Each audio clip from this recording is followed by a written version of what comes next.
My name is Chloe, and this is the story of how my life turned upside down, not once, but twice. I guess I should start at the beginning. I was born to loving parents, Mark and Lisa Smith, in a small suburban town. Dad was a journalist, and Mom worked as a nurse. We weren't rich, but we were happy. Life was pretty normal until I turned 12. That's when everything changed. It was a rainy Tuesday evening, and my parents were driving home from a dinner party. I was at home with my grandma, watching some silly cartoon when the phone rang. I'll never forget the chill that ran down my spine when I heard my grandma's muffled sobs from the kitchen. The next few days were a blur. Mom died on impact, they told us. Dad survived, but barely. When I finally got to see him in the hospital, he was a shell of the man I knew.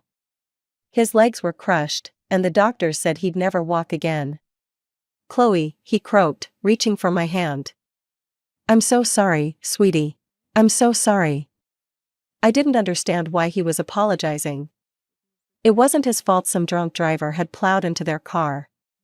But as I grew older, I realized he was sorry for what our lives had become, for the struggles we'd face, for the mother I'd lost, for the father he thought he could no longer be. But my dad, Mark Smith, was made of stronger stuff than he gave himself credit for. Once he was out of the hospital and settled into his wheelchair, he threw himself into his work. He'd always been a talented writer, and now he channeled all his energy into his job as an editor at the city's major newspaper. As I entered my teens, Dad made sure I had everything I needed. He encouraged me to join clubs, to make friends, to have as normal a life as possible. But the truth was, I preferred spending time with him. We'd watch old movies together, argue about books, and he'd help me with my homework. When it came time for college, Dad insisted I go away to school. "You need to spread your wings, kiddo," he said. "Don't worry about me. I'll be fine." I was hesitant, but I knew he was right. So off I went to State University, majoring in accounting. It was there that I met Jessica, who would become my best friend. And through Jessica, I met her second cousin, Michael. Michael was kind, funny, and he didn't bat an eye when I told him about my dad. In fact, the first time he met Dad, they hit it off immediately, bonding over their shared love of classic rock. "Your old man's cool," Michael told me later. "And you're pretty amazing for taking care of him all these years." I shrugged it off, but inside, I was glowing. For the first time since the accident, I felt like maybe, just maybe, I could have a normal life. A life with love, laughter, and yes, even a family of my own someday. After graduation, life seemed to fall into place like pieces of a puzzle. I landed a job at the local tax service, and Michael started working as a long-haul truck driver. We dated for 2 years before he popped the question on a crisp autumn evening in the park where we had our first date. I was over the moon, but there was one thing I needed to make clear. "Yes, Michael. But I can't leave my dad. He needs me." Michael's face broke into a wide grin. "I wouldn't have it any other way. We'll all live together. Your dad's apartment is big enough for the 3 of us, right?" The wedding was small but beautiful. Dad insisted on wheeling himself down the aisle to give me away. There wasn't a dry eye in the house. As I stood there, hand in hand with Michael, I felt like I was living a fairy tale. But every fairy tale has its villains, and mine came in the form of my mother-in-law, Karen, and sister-in-law, Emily. From the moment I met them, I could tell they didn't approve of me. "So, your father is handicapped?" Karen had asked during our first meeting, her nose wrinkling as if she'd smelled something unpleasant. "He's disabled," I corrected, trying to keep my tone neutral. "But he works as an editor, Anne." "How nice," she interrupted, clearly uninterested. "Michael, darling, are you sure about this? There are so many nice girls from good families." I felt my face burn with anger and shame. Michael, bless him, immediately jumped to my defense. "Mom, Chloe is from a good family. Her dad's disability doesn't change that. I love her, and that's all that matters." That shut Karen up, but I could see the disapproval lingering in her eyes. Emily, taking cues from her mother, was equally cold towards me. After the wedding, true to his word, Michael moved in with Dad and me. Our life fell into a comfortable routine. I'd go to work at the tax office, Michael would be on the road for days at a time, and when he was home, we'd all have dinner together. But whenever Karen and Emily visited, the atmosphere in our home changed. They'd strut around like they owned the place, barely acknowledging Dad's presence. Once, I overheard Karen muttering to Emily, "It's a shame. Michael could have done so much better. Now he's stuck with this girl and her crippled father. What if they have children? Can you imagine the genes?" I was furious, but I bit my tongue. For Michael's sake, I tried to keep the peace. But it was getting harder and harder. One evening, after a particularly tense visit from Karen and Emily, I broke down in tears. Michael found me in our bedroom, sobbing. Hey, he said, pulling me into his arms. "What's wrong?" "Your mom and sister," I hiccuped. "They hate me. They think I'm not good enough for you because of Dad." Michael's face hardened. "That's ridiculous. You and your dad are my family now.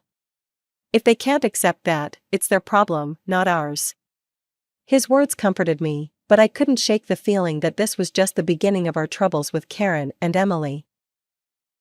As the months passed, Michael's trucking business began to flourish. He was always on the road, crisscrossing the country in his big rig. I missed him terribly when he was gone, but I threw myself into my work at the tax office and spent my evenings keeping Dad company. One crisp autumn evening, as I was helping Dad into bed, Michael called. His voice crackled with excitement over the phone. "Chloe, I've been thinking," he said. "How would you feel about buying a townhouse? It would be easier for your dad to move around in a wheelchair. He could spend more time outside. Plus, you could have a garden. Something to keep you busy when I'm on the road." The more he talked, the more I warmed to the idea. I glanced at Dad, who was pretending not to eavesdrop. "What do you think, Dad?" I asked, putting the phone on speaker. Dad's eyes lit up. "A garden would be nice," he admitted. "And it would be easier to get outside." That settled it. Over the next few weeks, we threw ourselves into house hunting. We finally found the perfect place, a spacious townhouse with wide doorways, a roll-in shower for Dad, and a beautiful backyard. Taking out a mortgage was scary, but with Michael's income and mine, plus the rent from Dad's old apartment, we managed to make it work. We moved in on a sunny Saturday in spring, and I'll never forget the look on Dad's face as he wheeled himself out onto our new patio. "This is perfect, sweetie," he said, his eyes misty. "Thank you." We spent the next few months settling in, making the place our own. I planted a small vegetable garden, and Dad would sit outside for hours, soaking up the sun and fresh air. It was idyllic. Then came the housewarming party. We invited friends, colleagues, and yes, Karen and Emily. The party was in full swing when they arrived, fashionably late as usual. They sauntered in, eyeing everything with barely concealed envy. As we moved through the house, I could see the wheels turning in Karen's head. When we reached the master bedroom, she turned to me with a sly smile. "You know, Chloe," she said, her voice low. "This would be perfect for Michael and me. Why don't you send your father to a nursing home? Then I could move in here." I felt like I'd been slapped. "Excuse me?" "Oh, don't look so shocked," Karen continued. "Your father isn't, well, he's not a whole person anymore, is he? He doesn't need all this luxury. A nursing home would be more than enough for someone in his condition." Before I could respond, Karen marched out to the patio, where Dad was chatting with some guests. To my horror, she grabbed the handles of his wheelchair and started pushing him towards the driveway. "Karen!" I shouted, running after her. "What are you doing?" "If he won't go to a nursing home, he can stay outside," she sneered. "That's what you wanted, isn't it? For him to be outdoors?" I was shaking with rage and disbelief. Thankfully, Michael had heard the commotion and came running. His face turned red with anger when he saw what his mother was doing. "Mom," he bellowed. What the hell are you doing? Let go of Mark's chair right now. Karen looked shocked at Michael's tone. But honey, I was just. I don't want to hear it, Michael cut her off. You and Emily need to leave. Now. After they left, Michael apologized profusely to Dad and me. I'm so sorry, he said, his voice breaking. I had no idea she would. I'm just so sorry. Dad reached out and patted Michael's hand. It's not your fault, son. Some people, they just can't understand. Life settled into a new rhythm after the housewarming incident. Karen and Emily kept their distance, which suited me just fine. Michael threw himself into his work, taking on more long-haul routes to help cover our new mortgage. I split my time between my job at the tax office and tending to our home and Dad. 2 years passed in the blink of an eye. Our life fell into a comfortable routine. Michael was on the road more often than not, but when he was home, our little family was happy. Dad's health was stable, and he seemed content spending his days in the garden or working on his editing from home. Then came the call that shattered my world. I was at work when my phone rang. An unfamiliar male voice greeted me. Mrs. Thompson? This is Officer Rodriguez from the Highway Patrol. My heart dropped into my stomach. Yes? I managed to squeak out. I'm sorry to inform you that your husband, Michael Thompson, has been in a serious accident. The rest of the conversation was a blur. Words like head-on collision and didn't make it floated around me, but I couldn't process them. It wasn't until I heard myself thanking the officer and hanging up that reality began to sink in. Michael was gone. The next week was a haze of grief and disbelief. I moved through the motions of planning the funeral like a robot, barely able to comprehend what was happening. The day before the funeral, I steeled myself and called Karen. I thought she deserved to hear about her son's death from me, not from some impersonal newspaper obituary. Hello? Karen's sharp voice answered. Karen, it's Chloe, I said, my voice trembling. It's about Michael. He's gone. There was an accident. There was silence on the other end of the line. Then, to my shock, Karen's voice came back, dripping with venom. This is your fault, she hissed.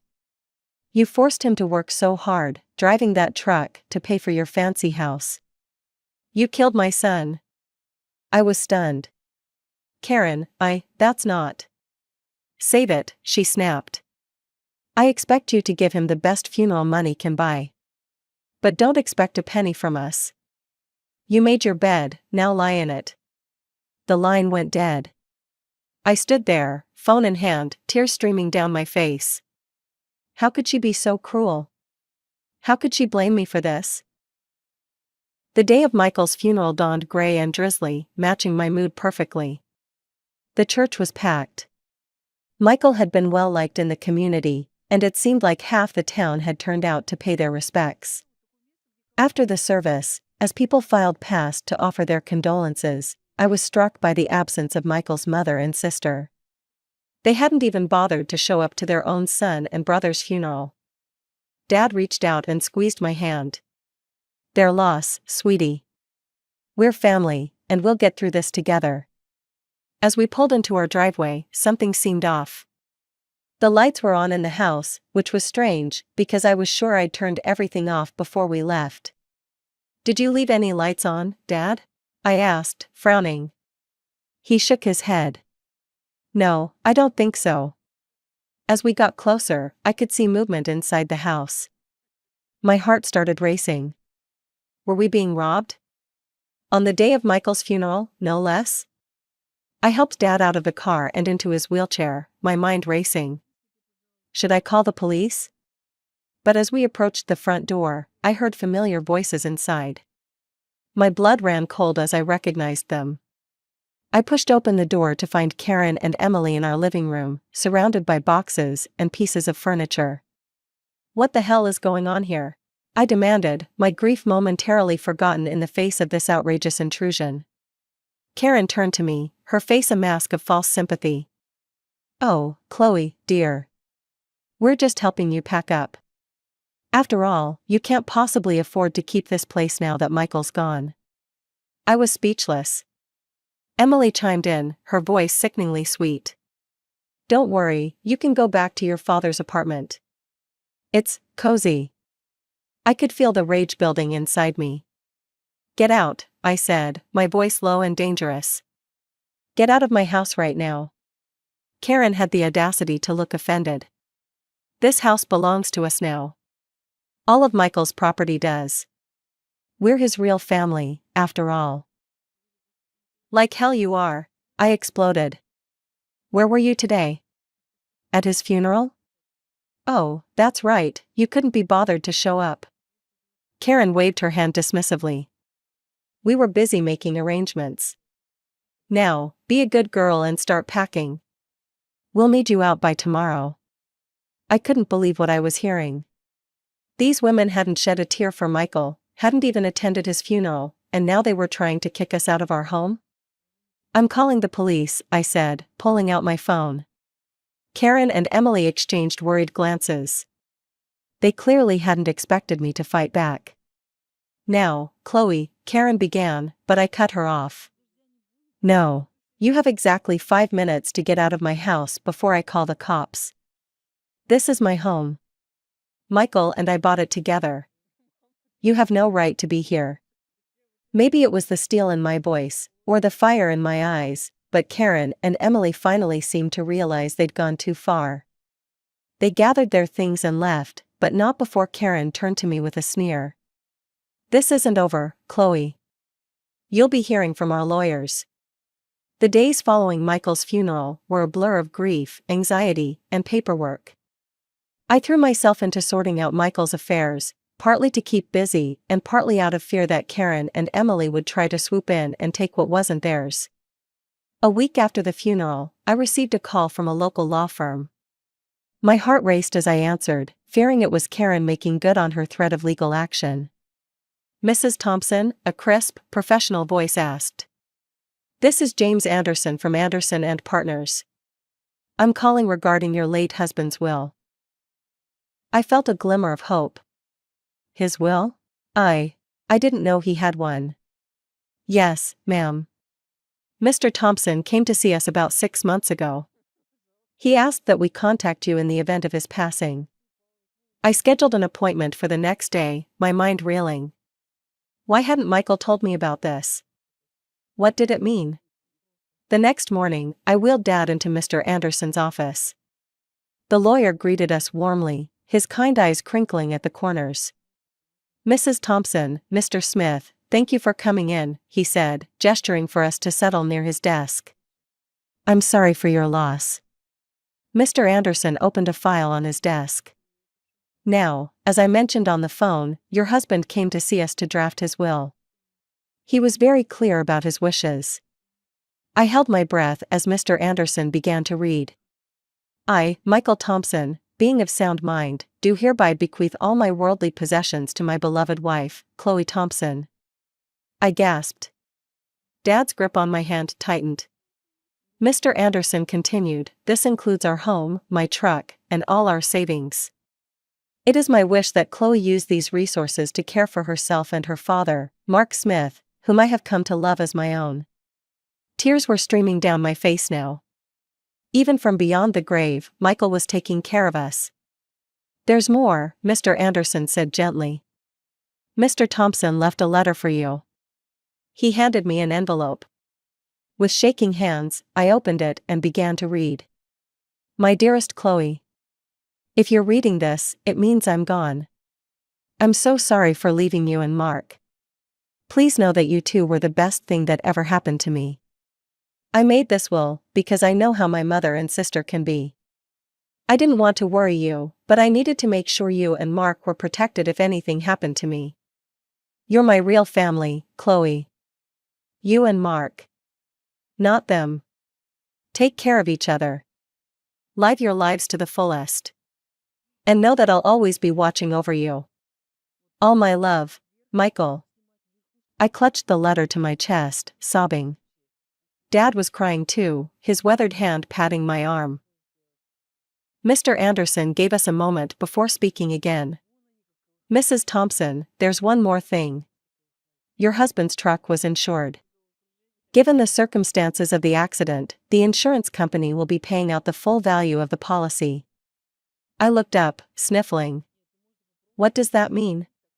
It means, Mr. Anderson said with a small smile, that you'll be receiving a substantial sum. Enough to pay off your mortgage and then some. As we left the lawyer's office, I felt like a weight had been lifted from my shoulders. We were going to be okay. Michael had made sure of it. As we pulled into our driveway, I noticed a familiar car parked on the street. My heart sank as I recognized Karen's sleek sedan. Oh no, I muttered. What now? Sure enough, Karen and Emily were waiting on our front porch. But this time, I wasn't afraid. I had Michael's letter in my pocket and the strength of his love in my heart. Chloe, Karen began as we approached, her voice sickly sweet. We need to talk about Michael's estate. I stood tall, looking her straight in the eye. No, Karen. We don't. Michael left everything to me. It's all legal and official. And do you want to know why? Because we were his real family. Not you.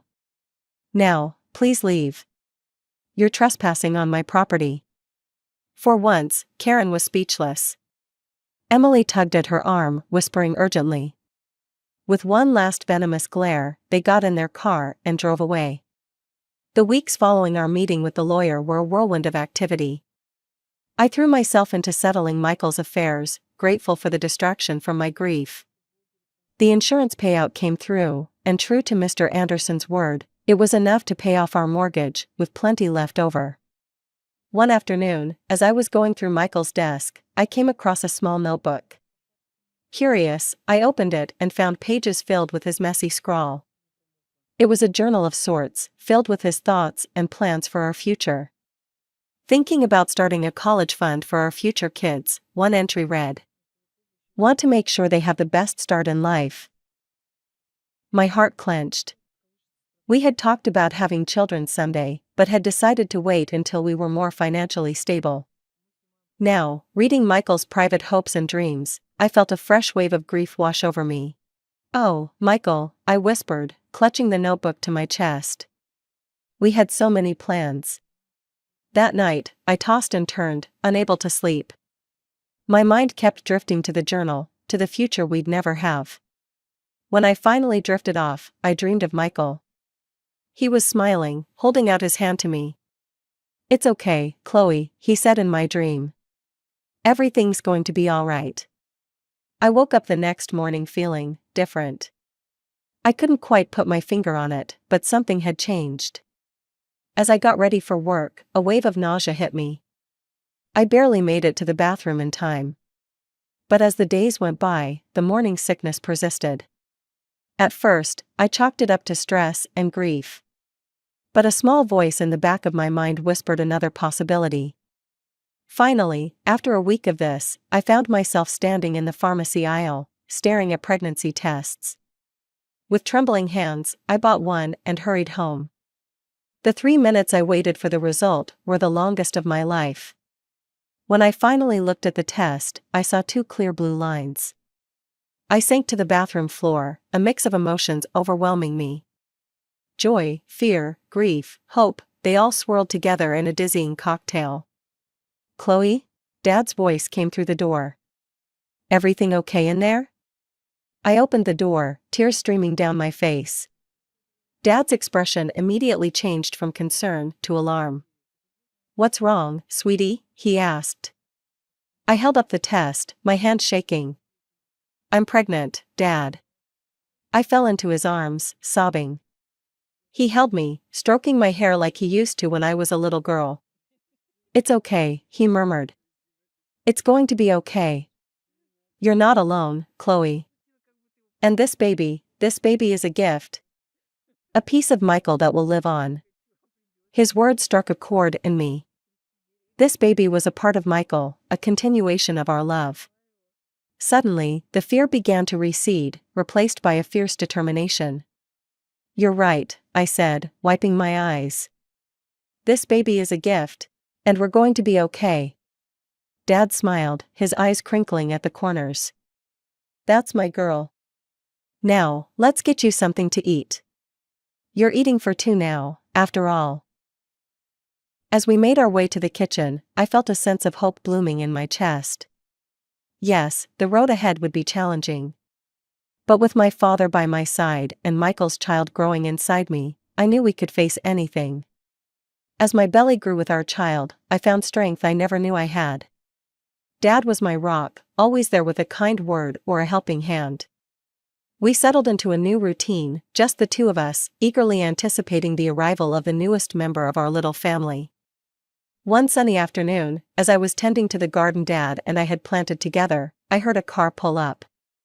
My heart sank as I recognized Karen's sedan. What could they possibly want now? I made my way to the front of the house, one hand instinctively cradling my swollen belly. Karen and Emily stood on our porch, looking uncomfortable and slightly desperate. "Chloe," Karen began, her voice lacking its usual sharpness.